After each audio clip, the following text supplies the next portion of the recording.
You bought me this dress. I bought you the dress for me.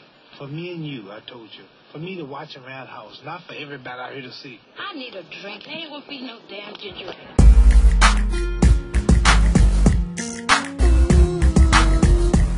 Okay, well, how Cut the Check Music came about is that me and this guy, we go back since high school, and originally we were called Young Artists Incorporated when we were in high school, and then we went to KGB, and then years later it was just like, okay, well look, man, every time that somebody that can cut us a check heard our music and that really has the power to cut the check, they cut the check. So we started saying, okay, well look, we want to just, since we feel our music, every time you play it, you're going to want to cut the check. So it's like, hey, cut the check music.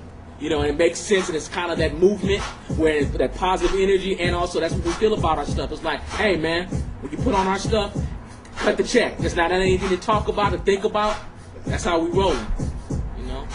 Yeah, and also, you know, so often in this business, as you're trying to make it in the business, you do a lot of shit for free. You know what I mean? Just trying to get on. So this just lets the world know it ain't for free. You know what I'm Exactly. saying? Cut the check. The basic mission of what we're doing today is to get this song, you know, mixed. We worked on it some time ago, a few months back. It wasn't quite complete, so we're not actually here to do the finishing touches so that we can present it to Keisha Cole. And, you know, that's the basic mission. So while, you know, Peter's in there doing his thing, you know what I mean? We're out here, you know, kind of waiting. You know, this is the process when you're mixing records. You know, it takes a bit of time. Yeah, and the song is called I Need a Drink. It's called I Need a Drink. It's definitely for the ladies, you know Absolutely. what I'm saying? It's a female anthem. Okay? You know, I need a drink. It's like, hey, when they dude or life is getting is getting in the way and getting them down, like, hey, I need a drink. You know what I'm saying? And it's definitely something that's going to get the females to the dance floor and be their anthem. So I would love to see people driving down the street in their car. I need a drink. Come on, like, hey, I need a drink. I mean, yeah, don't drink and drive, of course. Yeah, but you know what it is. Yeah. You get on the dance floor. Y'all need a drink. Yeah. What our main goal is, of course, getting it to Keisha Cole, and she's loving it, and she picks it and it goes on her next record. Right. But also, I love it as a producer and a writer and a person that has come up with a creative concept. I love to see the reaction of people when it's played in the club or out in the streets. I would love nothing more. Several months from now, I hear I need a drink in the clubs, and the people and the girls going immediately to the dance floor. They say, "Hey, that's my song. That's my jam." You know, and that's the thing about music, especially when it comes to black people. When they go, "Hey," it's got that "hey" factor. You're in there. You're in there. You know what I'm saying? Black women saying "hey." Yeah. You gotta hit. Y'all hear that beat? Remember that beat? Remember that beat? It comes making a prediction. Now, ladies, coming to you soon. Now, ladies, when that song comes on, it doesn't give you permission to come up to me and ask me, I need a drink. So if you say I need a drink, there's no guarantee I'm gonna get you a drink. No. You just want you an independent woman. Right. Neo said, Miss Independent. And you know, Miss Independent, buy us a drink. That's right. You understand what I'm saying? I mean, you gonna go thirsty if you waiting on me to get you a drink. Yeah, definitely. I'm just telling you. Letting you know right now. Just West Coast pimping over here, baby. We just saying it like it is. Been there and done that. And basically, no, that's not what Cut the Check is about. You know, artist development is it's, you know, that's a personal mission. You know what I'm saying? That's something for the artist to figure out. You know what I mean?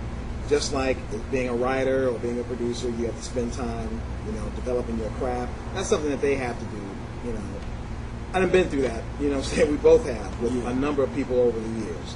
And artists will always be artists. You know what I mean? So we are strictly songwriting and production. That's what this is. Yeah. And if we pick up an artist along the way because they already got everything together and they're ready to go, and they don't need to be, you know, they don't need us to hold their hand, then, you know, that's something to talk about. But other than that, nah. Yeah. Now in the future, you know, once everything is up and going and established like the way we want it, we'll have more of a pool to pull from as far as artists. And if something comes across our table, our desk is like, yeah, this person has a potential, and we just, you know, that would be a project that, you know, that we would want to, you know, put some extra time into it. But the meat of what we're doing right now is establish ourselves as the premier songwriting production team in the industry. Absolutely. You know, and there's not a lot of that going on out here on the West Coast. Nope. And we definitely trying to knock down some doors. Break through that ceiling. And so in the future there can be a discussion where you work on developing artists, because I mean everybody's going to want to come to you, and if you're hot, say, well, work with me. Again, it's like I said, never say never, but that's not our immediate plan. Yeah, that's on the back burner. Yeah, because we have enough material. We serve enough material, then the right artist will come along, and then we can just walk it into a record company and not have to go through a whole bunch of drama and BS, and that's what we're trying to avoid. Absolutely. So with the new current status of music industry and the old business model slowly dying off of mainstream distribution and all that stuff, and the advent of digital media coming into the game, how do you see it changing the game, and how do you see yourself maintaining in the game or getting ahead in the game again? To answer the question, as far as the business model of the record business changing, it has changed. It is completely different. Yeah. I kind of think of the record industry. We kind of think of it like a dinosaur that doesn't know that it's extinct yet. You know what I mean? And everything is completely different with everything being digital now, and the world being at your fingertips with the internet and whatnot. The way that it changes and what it means for people like us to survive is that you have the entire world that you're competing with. When it used to be just like just be a select few. Maybe the competition will be a few, dozen guys throughout the industry that would be your basically your direct competition. And now, because everybody can make beats and everybody can make records. You really have to up the game of what you're doing, but in every aspect, not only the music, but in terms of how you handle your business, the connections that you make. I mean, in this business, you got to know people. You know what I'm saying? And you got to have product. Yeah, and the way the model is right now, I think it's changed for the average person that was trying to get in the industry years ago. It's a lot easier, but still at the end of the day, you still have to have quality product, and a lot of times it's about how you're able to get it to the consumer and market it, because it's all about, a lot of times it's not about the best song, it's the song that's best marketed. Because we all have listened to songs over the years that we didn't like so much, but you heard it so many times on the radio, you ended up liking it. So right now, the way the model is still coming down to, okay, even though it's changed and people are losing money, people will still spend money for good product, because the cream still rises to the top. Bottom line, yeah. And I mean, it's also a question of format change as well, because we see CDs dying out, and now you got MP3s. You know what I'm saying? Digital downloads, all of that. So the sales get lost in the matrix of the format change. So that's a lot of what we're seeing as well, because outside of the sales, you know what I'm saying? I mean, the record industry is doing very well. Publishing's at an all-time high. So, where one door closes, the window opens up. Yeah. So it's a great time. Yeah, so it's just a matter of understanding, not being scared to change with the times. Because it's just embrace the technology. Just like the movie Boogie Nights, when Burt Reynolds, he was directing, he was shooting stuff he was just doing stuff to film, and his business partners were saying, look, you have to change and go into the home video side of the business, because that's where it's going. And if you don't change, you'll be a dinosaur. And that's the whole thing. It's like, okay, the thing is, how bad do you want to do music, and do you want to be left behind? The thing is, it still comes down to, are you doing it for the love of the music, or are you trying to make money? I mean, we're all trying to make money, but at the same time is, okay, are you trying to make music, or are you trying to be a star? Now, if you're trying to be a star, it's even harder now. If you're trying to be a superstar.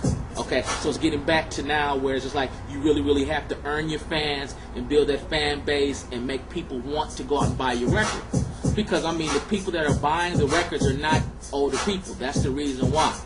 The young kids, basically, that's why the ringtones have taken over as opposed to the sales, because the 13 to 18-year-old, hey, I can get this song right now for $1. And just think about it, okay? The thing is, it's like, if there's 17, 18 songs on the record, you might only like 2 or 3 songs on it. So the 2 or 3 songs you like, you can get a ringtone. Instead of spending $15, $16 on a CD and just 3 songs are good, I'll just buy the ringtone. That's what it is. But see, the thing is, you have enough good product, you can sell your ringtone. Right. Well, in terms of taking advantage of other opportunities to make music, absolutely.